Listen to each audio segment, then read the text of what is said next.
Hi, welcome to Viewpoint. Do you agree with the policies of the UK Conservative government?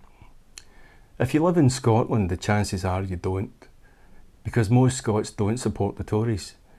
Despite the best efforts of the so-called mainstream media, which has bombarded us with stories telling how Ruth Davidson's Tories won the UK election in Scotland, the reality is very different.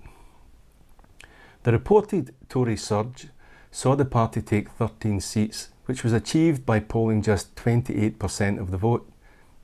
More Scots, 34%, didn't bother to vote at all. Seen against the SNP's 35 seats, the Tory result is clearly a thumping defeat.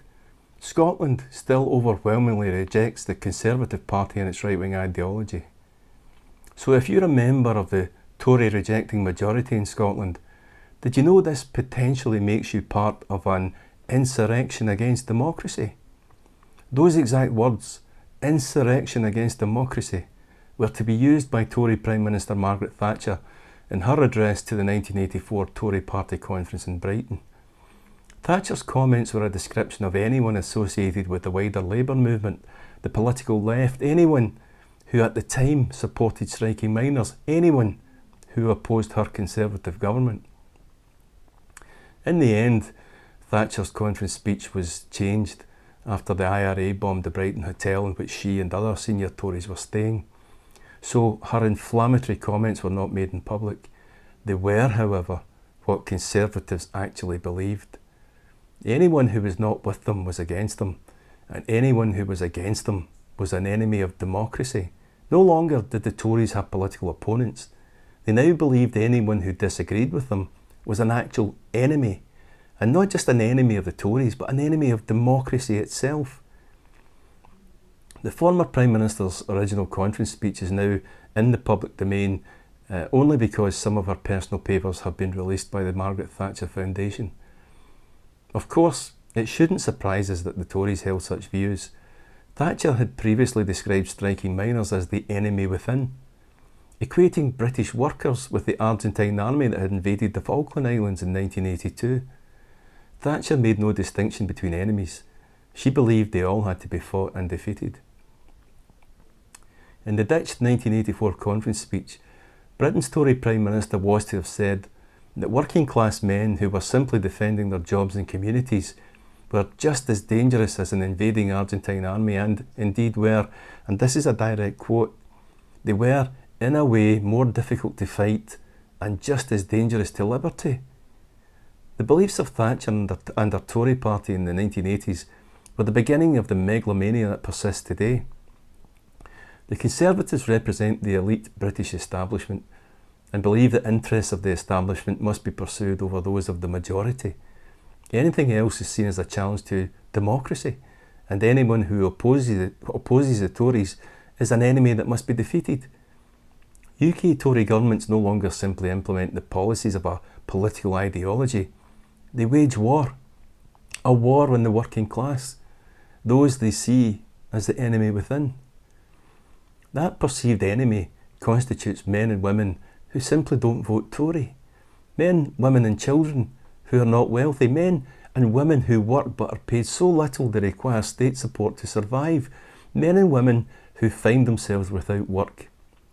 Anyone Tories believe to be not with them, we are now all seen as the enemy.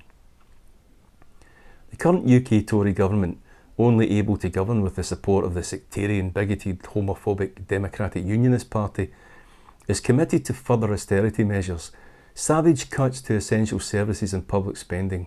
We saw it loud and clear in the chamber of the House of Commons on the evening of June 28th, when Tory MPs cheered as they and the DUP defeated an amendment that would have allowed a decent pay rise for nurses, firefighters, police and other public sector workers.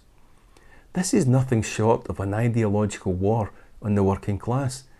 Tories are impoverishing what they perceive to be the enemy, impoverishing people to such an extent that thousands of families now rely on food banks to stave off hunger. 0 hours contracts and poverty level wages are designed to create a workforce too terrified to even ask for better conditions of pay. Well-paid, well-fed workers would be a threat to the Tory ideology, where the rich get richer and the poor get poorer, which, of course, would be a threat to the Tories' distorted right-wing perception of democracy. The terrible tragedy at Grenfell Tower in London shockingly exemplifies the reality of how little Tories and their supporters care about so-called ordinary people. The wealthy would not have been allowed to live in tower blocks without working fire alarms or sprinkler systems. The wealthy would not have been allowed to live in tower blocks clad in flammable plastics, but the poor were expendable. The lives of poor people rate far below the profit margins of private companies making fortunes from public resources and public contracts.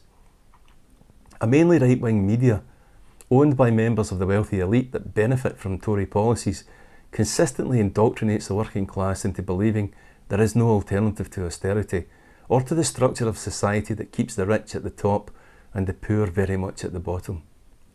Newspapers echo the Tory doctrine established by Thatcher. Those of the political left are dangerous subversives conducting an insurrection against democracy, while the vulnerable, the unemployed and the poor are portrayed as skivers and spongers, too lazy to get off their backsides and work. Television too is compliant in the indoctrination. Channel 5 currently produces almost an entire output of programmes containing the words benefits, welfare or dole. This is poverty porn, maliciously designed to split the working class between the so-called deserving and undeserving poor.